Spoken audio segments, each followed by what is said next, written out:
ক্যামেরাটা উঠে দিচ্ছি। আল্লাহ রোজি অনেক, আপনার দোয়ার বরকতে আল্লাহর রহমতে আমরা সুন্দরভাবে সাকসেসফুল হয়েছি সবার সহযোগিতা।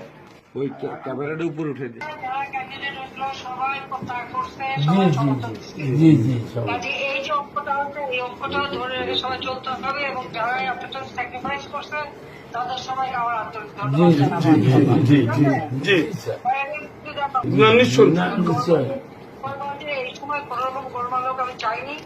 হ্যাঁ, আসসালামু আলাইকুম। আপনি সুস্থ থাকবেন আপা, সাবধানে থাকবেন, সুস্থ থাকবেন। 75 বছর বয়সে যত সুস্থ থাকার মন চায় ততই আছে। সকলে আপনাদের দোয়া করছে ইনশাল্লাহ। সকলে আমরা সকলকে মোটামুটি ধরে রাখছি, ধরে রাখতে পারি ইনশাল্লাহ। সবাই